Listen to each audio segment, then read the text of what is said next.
Boa noite, meus amados, a paz a todos. Eu vim aqui dar uma palavra para vocês.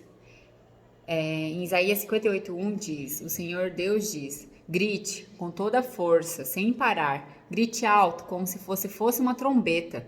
Anuncie ao meu povo, os descendentes de Jacó, que somos nós, os seus pecados e as suas maldades. Por que Deus está falando isso?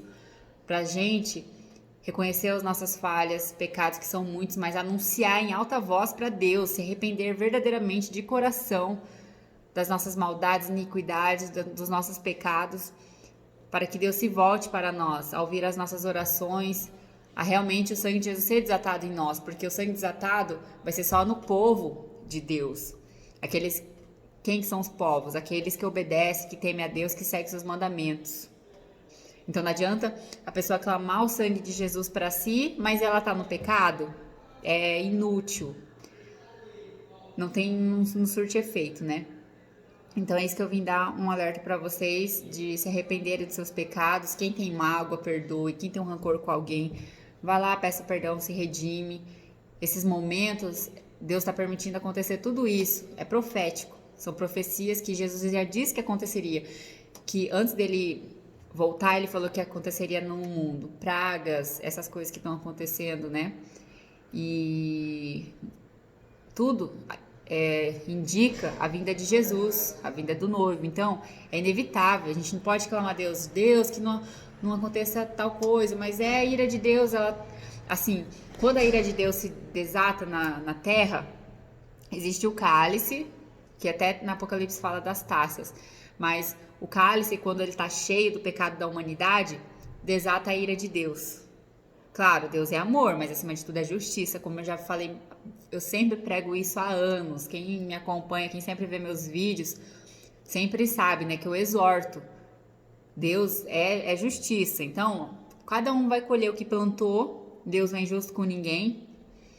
E quando a humanidade peca tanto, que daí transborda o cálice, a justiça de Deus, a ira de Deus vem sobre o povo. Assim como foi em Egito, muitos crentes estão pegando lá o versículo, tal, é lindo.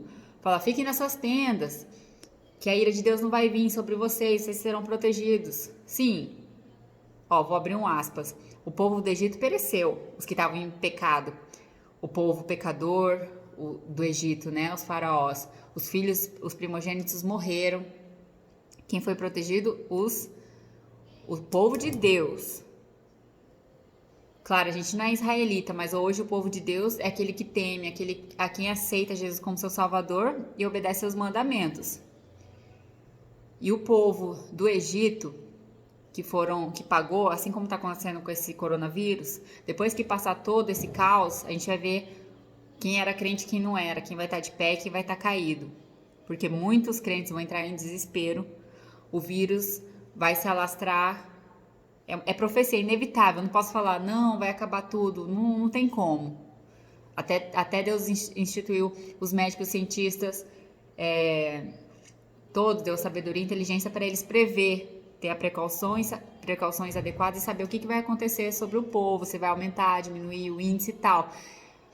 Então não basta só ficar na sua tenda, porque esse vírus pode vir pela sola do sapato. Enfim, é inevitável. Você que só está em casa, está pedindo uma comida, o motoboy pode estar contaminado, que eles estão trabalhando com luvas, de repente ele pegou o troco de alguém que estava contaminado com o vírus. Eu não estou fazendo esse vídeo para te dar medo.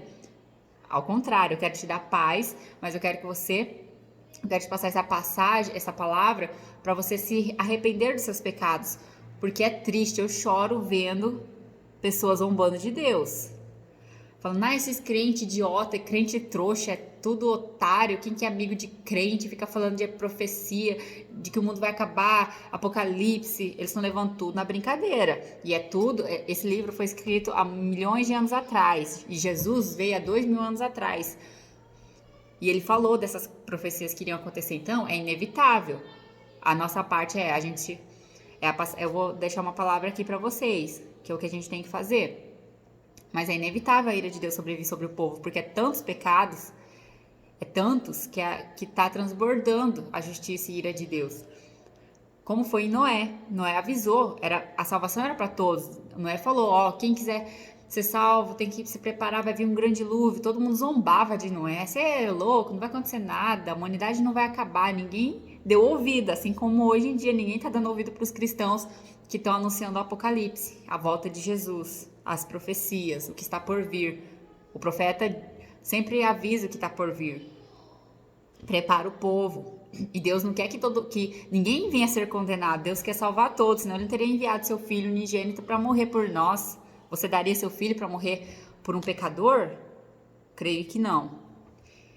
Então, assim como foi em Noé, e quando veio o dilúvio, Noé até quis salvar as pessoas, por causa Deus não viu bondade na terra, ele quis acabar com tudo. Só que ele só se agradou de Noé e salvou Noé e a família dele. Por Noé, ele salvou a família de Noé, porque a família de Noé também obedeceu e entraram na arca. E quando a arca se fechou, os povos viram que realmente Noé estava falando a verdade, que estava vindo o dilúvio, todo mundo desesperado. Noé tentou abrir, não conseguia salvar, não tinha como, porque é a justiça de Deus. Assim como foi em Sodoma e Gomorra, o povo pecou tanto que desceu a ira de Deus novamente, o cálice transbordou de pecado. E Deus salvou, por causa da oração de Abraão, Deus teve compaixão de Ló, da família dele. Só que Ló foi salvo em sua família, porém a esposa de Ló, ela não quis deixar a cidade dela, a casa dela, os pertences dela, a família dela. Ela olhou para trás, para ver Sodoma e Gomorra sendo destruída e para as coisas dela, e ela foi transformada numa estátua de sal. Às vezes a pessoa escutando essas histórias assim, do que aconteceu fala, nossa, mas Deus é mau, hein? Mas não, Deus é justo. E ele é tão bom, porque quantas oportunidades ele deu para vocês de se arrependerem, de ter uma vida diferente, se libertarem dos pecados, se voltarem para ele. Então Deus não é injusto, ele é justo, ele é amor. Ele tem misericórdia, compaixão. A Bíblia fala que a misericórdia dele se renova cada manhã. Ele perdoa a gente 70 vezes 7 por dia, ou seja, infinitamente. Se a gente se voltar para Deus, ele nunca vai dizer não, por enquanto que a gente está debaixo da graça. E também na Babilônia, Deus destruiu porque estava uma cidade de prostituição, homossexualismo, adultério, um monte de coisas erradas. Enfim, a mesma coisa está acontecendo hoje em dia. E eu não vou ser hipócrita de falar todos os cristãos, vão ser livres desse mal, desse caos. Não. Infelizmente não, por isso que eu venho falar, meu irmão, se você está no pecado, conserta a sua casa, conserta a sua tenda, seu templo com o Espírito Santo. A gente está tendo um momento, está tendo tempo o suficiente para fazer isso, para refletir e clamar a Deus, e gritar com uma trombeta, como diz em Isaías, dos pecados. Não é assim, Deus já sabe dos meus pecados. Não, você tem que se arrepender de verdade, falar, Deus, eu pequei nisso, pequei naquilo, Senhor, me perdoa, que Deus vai voltar para você.